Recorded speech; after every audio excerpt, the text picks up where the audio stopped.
Welcome to Your Best Life podcast, where we help you discover your calling so you can live with purpose and clarity. We're Pete and Julie Morrill, your guides, mentors, and lifelong adventurers, and we're here to help you find your true north.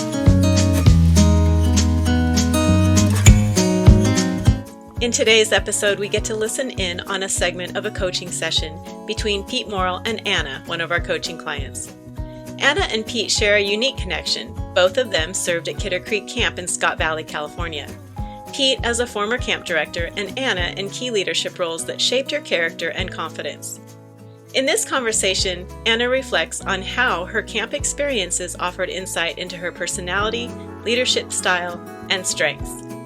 Now, through coaching, she's beginning to see more clearly the bigger picture, her calling and purpose. This episode is a rich 10-minute excerpt from their coaching call. You'll hear real-life stories, lessons on leadership, and encouragement for anyone who's ever wondered how their past experiences can shape the person they're becoming. Let's join Pete and Anna now.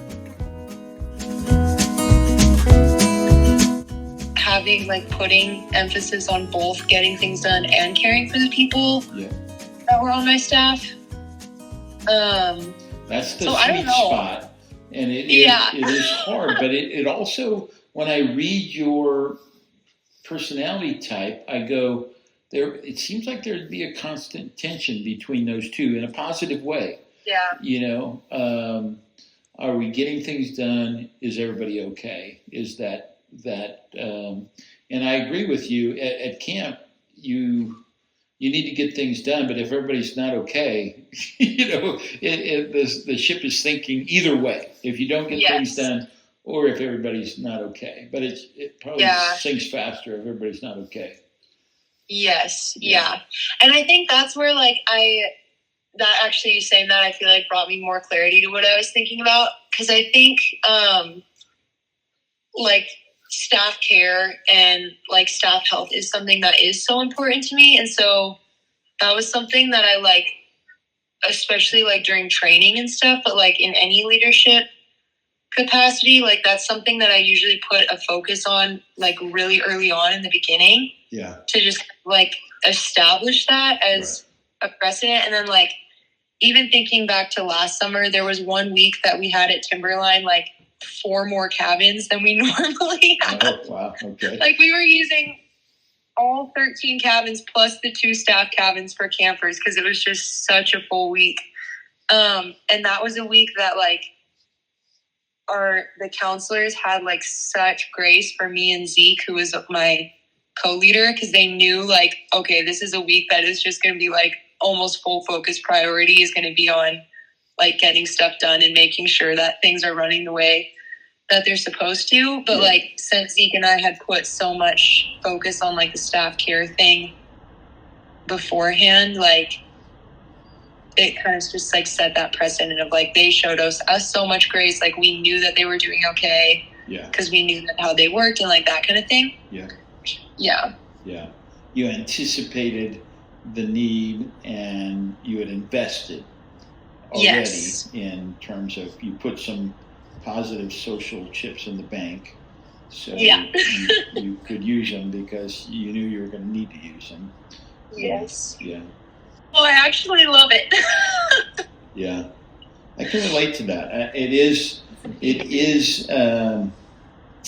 invigorating to have so many variables and to feel like they're somewhat lining it up in formation, the logistical, the schedule, the spiritual, the social dynamics, the physical factors that are all somewhat synchronized. I would always feel when we had campfire at the river, you could feel the sense of, is the camp in a good place or not? And usually, usually by that Wednesday when we were leaving the river, what I liked, we used to do the river at the end of the week. And I don't know, I'm not even 100% sure when you guys did it, but we always did it on Tuesday and Wednesday because we felt like there was such a relational connection from the time at the river that we could carry that wave a lot better. But it took me 2 years to figure that out, that, there's so much relational bonding that goes on and breaking down Yes. barriers and all that. So, yeah.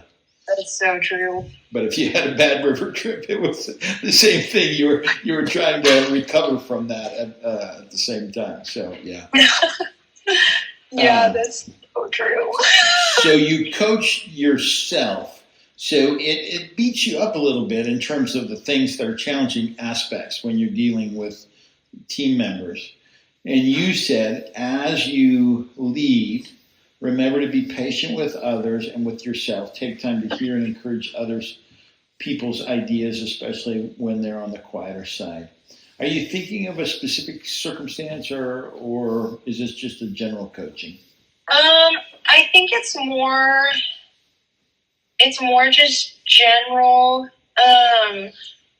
I think that is like when I do start to lean on more of like the task oriented side of things. It's like very easy, and that's kind of like coming back to like with like being patient with myself. Like there are times when those things kind of bring up those like past feelings of like inadequacy or like performance anxiety or like am I good enough, like that kind of thing. Yeah. And so just like taking the time to like remember like, okay, I'm actually human. Like I don't like I'm not going to do everything absolutely perfectly, but like it's like God who actually like makes it sufficient and makes it enough, you know? And so like that's part of it. And then I think also because my brain is like I can like think through like the strategic problem solving things a lot quicker, which I think is something that I inherited from my mother. Oh, really? Okay. Yeah. I can see that. Way that the last like 2 years I've been realizing in that area that I'm way more like my mom than I thought I was. Yeah. Yeah. But, like just like realizing like, oh wow, actually like a lot of people that doesn't actually like come as naturally right to as it does for me, and just like realizing like, okay, like for some people it's going to take more like time and explanation for them to actually like understand and like come on board with what's happening and like that kind of thing. Yeah. And so I think that was the main thing of like remembering to be patient with others and with yourself. It's just for myself remembering I'm not going to always be perfect. And then with others, just like remembering like, oh yeah, they're made differently than me. And that's like actually a good thing, you know? Yeah. And then I think the remembering, oh yeah, take time to hear and encourage other people's ideas, especially when they're on the quieter side. One of the things was that they listed was overwhelming enthusiasm, and I crossed out overwhelming because I was like, I don't think I'm quite as extroverted as they're making me sound. Okay. But like that is something that like when I get very like excited about things or enthusiastic about things, and like having so many interests and like ideas of how things can go and that kind of thing, like I can tend to just like get in my zone. And then realizing like, oh wow, there's actually people on my team who I might be leading who might seem like quieter, but they actually have like really important things to say and to add. And so just remembering to like make sure that they know that they're valued and like encouraged to actually like share what they're thinking about and that kind of thing. How do you deal with the Eeyores? You're familiar with Winnie the Pooh? I am. Yeah. So there, a lot of times a team will have an Eeyore, or at least the person will be an Eeyore at certain phases of the team's movement. How do you deal with those kind of people? I think that's something I tend to be like, I'm win you over with friendship. And do you usually do it? I'm trying to think if I've ever had like a time where it was like straight up Eeyore did not. Actually, no, I can think of one person working at camp, but he wasn't ever like directly on my team. Okay. So I don't know if I actually could have in that situation. I understand, but you didn't have that opportunity, so you'll never know. Yeah. But like, I think typically, like, when it's like the Eeyore of like, that's something that's like, they're just going to be a lot more like, not necessarily pessimistic in a bad way, but just like thinking through a lot more like what could go wrong. Mm-hmm. Like usually for me, like the best thing is like, okay, just like by building a friendship with them, that's going to take like a huge chunk of the things that are hard about that just away, because then like you have that established connection of realizing like, oh, okay, they just like think differently than me and they see another side of things. And then like knowing that they also need what I have, of just like learning to be like, oh yeah, like things might actually not go wrong at every turn. Like that kind of thing. Yeah. You know? Yeah. So I think that's another one though, where like, I think I've learned a lot of like from my mom, because my mom tends to be she like tends to think of like okay, what could go wrong? But that's actually such a strength of hers that I think used to drive me so crazy.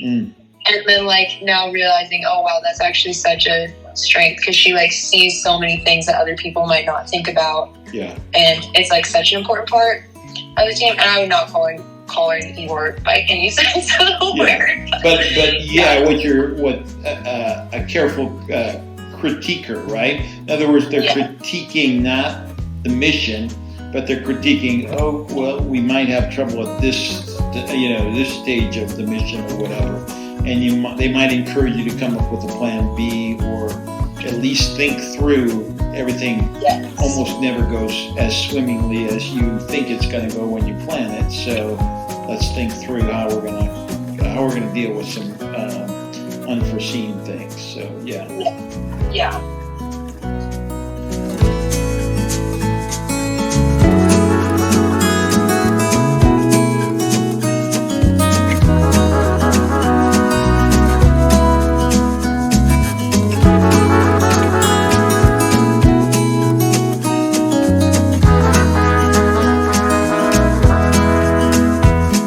Today's episode of Your Best Life was brought to you by True North Quests, helping you discover your calling so you can live a life filled with purpose.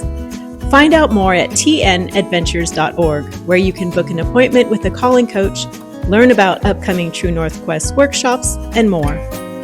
And by Marble Mountain Kennels, where exceptional Labrador retrievers are bred and trained for adventure, companionship, and service. Visit mmkennels.com to meet your new best canine friend. Thank you for joining us today. Until next time, remember your best life starts with knowing your calling and finding your true north.